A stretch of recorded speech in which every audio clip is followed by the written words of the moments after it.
This question is from Deepika. Sadhguru, you said in one of the darshans that you should treat everyone just as you would treat me. Sadhguru, you are a Karuna avatar, but I have one inhuman nasty creature in my home. It becomes difficult to see you in him. How to deal with him in this situation?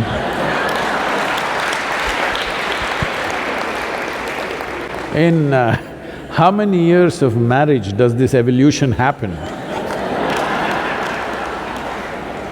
Or it's a devolution?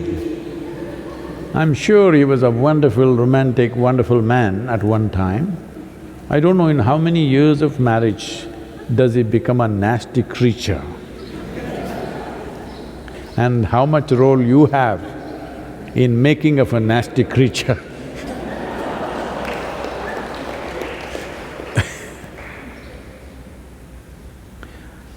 See, especially if he is nasty creature, especially if it is so, this is your perception.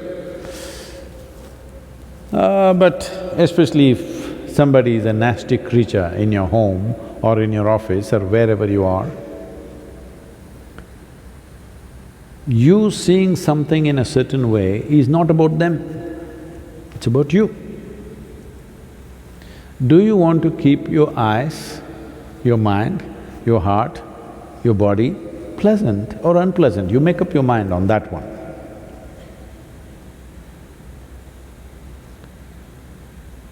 Now, if you look at him, I said even that nasty creature, please look at him, it's like me. I am not telling you that you have to listen to his teaching or take new practices from him. No, I'm saying, if you have looked at me with a certain sense of reverence, devotion, love, affection, whatever is your emotion, if you have, please see everything with that, because all I'm saying is, you have a body, you have a mind, you have emotion, energy. We're talking about your emotion right now. If you hit a certain level of sweetness of emotion at one point in your life, either because of your love or devotion or compassion or whatever, you hit a certain level of sweetness, this is the high point in your life. Now you should not come back from that, you must see how to go beyond that.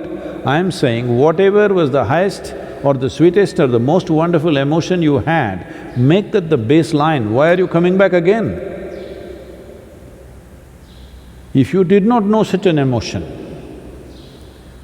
then what would I tell you? Which is the sweetest emotion you had in your life? My child, okay, see everybody as your child. You've told you that at one time. Then I saw you sat here with tears of blissfulness and love coming out of you. Then I said, see everybody as you're looking at me right now, because this will make your eyes, your mind, your heart, your body and your very being sweet and wonderful. This is not about him. Especially if he's being difficult, then you're being well trained. Even if you go to hell, you will do well. Yes, because nobody has guaranteed you. Have I ever told you I will get you a ticket to heaven? I've been constantly threatening you, right here things will happen. So, you must understand this is about your transformation. The problem with you is, because you read… what are those? Well, I don't want to take names anyway. You read all those romantic books when you were a teenager and then you imagined all kinds of things. You are not first of all straight with yourself. Your hormones are working up. Suddenly you look at somebody, wow, can't believe she's so beautiful, she's so fantastic, he's so handsome, he's so wonderful, everything he does, ah! You're bullshitting yourself.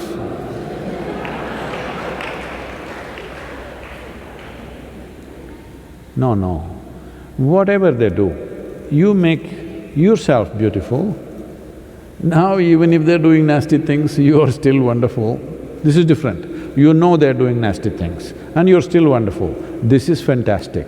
They are doing nasty things, but you think they're doing beautiful things. This is a stupid nonsense. I'll tell you. Somebody who was serving in Indian Army had told me this story because we went through a similar situation somewhere else. So at that time he was narrating this. They were posted in the northeastern region where there's a certain amount of elephant population. So he is a battalion leader, he is heading about a group of 18 to 20 people, I think, they're marching in the forests. And they see a huge tusker, everybody backs off, all of them have weapons, okay, powerful weapons. This is an anti-insurgency group, that means they're fully armed and equipped. They can shoot down a tusker from 100 meters, 200 meters, whatever they want. But they all back off because that's not the reason why they are there. But he was telling me this because some situation happened like this with one South Indian person. So suddenly there was one Tamil man in the thing who was a sergeant, Havaldar. He put his weapons down and he said, "Ganapati has come, Ganesha, Ganesha." And he started chanting a mantra. He knew some Ganapati mantra, he started chanting. He ran in front and he went close to the elephant, just 50 feet away, and went down on his knees and started loudly saying the chant. The elephant looked at him, who is this bloody fool, you know? Calling him all kinds of names that he doesn't like. And these people were watching, this is some kind of a miracle happening, the elephant is just standing there and this guy is on his knees chanting. The elephant moved so quickly, and within less than 2 seconds or within probably 5 seconds, he was upon him, he just crushed him, turned back and went. These people were just aghast and they're just watching him being crushed. Then some people pulled out the weapons. When the person whom I knew was in charge of it, he calmed them down because it's already dead. The man is dead in one shot. Why I'm saying this to you is, elephant will not do… wild elephant is not going to do pleasant things to you because you call him a god. You call him Ganapati and try to worship him, he is not going to do, he will do what he has to do. Similarly, the creature in your house,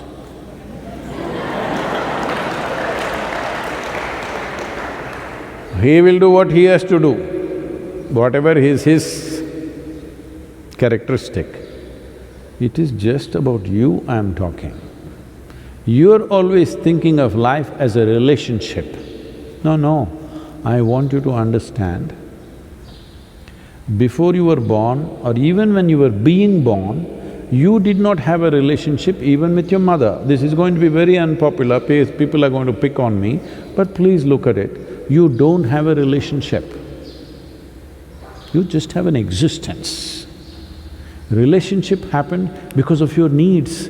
You saw her as your food, you went for her. You saw her as the basis of your survival. You recognize that quickly, you know. The moment a child is born, hand her over to another man or another woman and let them take care of all the child's needs. Child will immediately go to them. This whole idea that you think it's coming to you because you are the mother and you delivered, no. It is because of the needs you form relationships. Otherwise, there is just existence. This existence can either become conscious and live in a phenomenal presence, become available to it, or just go on doing this circus. Initially, your mother was everything, she was the most fantastic creature, and then you grew up, you became an adolescent, you saw a boy, he was the most fantastic man in the world, then your mother came in between, suddenly you started hating her. Hello? Then the man came, he was most beautiful, then he became a nasty creature, or so you thought. Now you think he is the worst human being. This goes on. I want you to understand, you're making up both beauty and nasty. I am not asking you to make up. I am not asking you to think whatever this person is doing is fantastic. That's a stupid way to exist. It's just that if you see everything, whatever is the peak experience you've had, make that the baseline. This is growth. You played the snake and the ladder game, swing, swing, you played that game? Snake and the ladder game. So when you play this game, your intent is once you climb a ladder, you don't want to come back. You don't want to hit a snake, you want to find another ladder, go up, that's a natural expression of life. So once you know a certain level of sweetness within you, don't bring it down. That should be the basis. The next thing should be better and better. So when I said right now you are sitting here with tears of ecstasy and love like this with me, then I said, let this be the basis. Don't go down from this. See everything as this. At least let this much happen. If this is continuously happening, constantly happening, then of course you will hit another ladder. Just a little bit of time. Don't come down, that's all I said. And please don't describe him as a nasty creature. Poor man.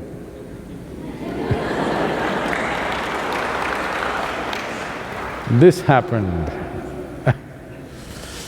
I think I told you, maybe one of these days only I told you, I don't remember, but let me repeat this. Shankaran Pillai thought his wife is having an affair, hired a detective, I'm saying it loudly because just to remind you. Said, I want proof against her. So detective just waited outside the house, she left the house, he followed her, then she went to park near the park, went inside. A man was sitting on the bench, the moment he saw her, he came running, she went running, they hugged, each other held hands and sat down on the bench and chatting away joyfully, laughing.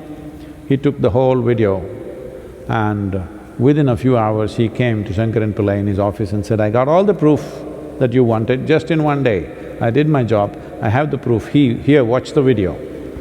Shankaran Pillai started watching the video and said, no, I can't believe this, no, this can't be, I can't believe this, no, I can't believe this. I said, what you can't believe? It's a video, it's not doctored, it's just a video that I took just now. He said, that's not the point, fool, I can't believe she's so much fun.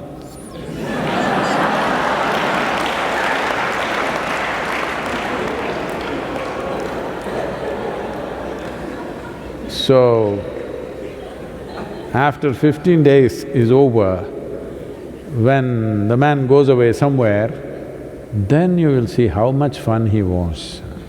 Don't do this to yourself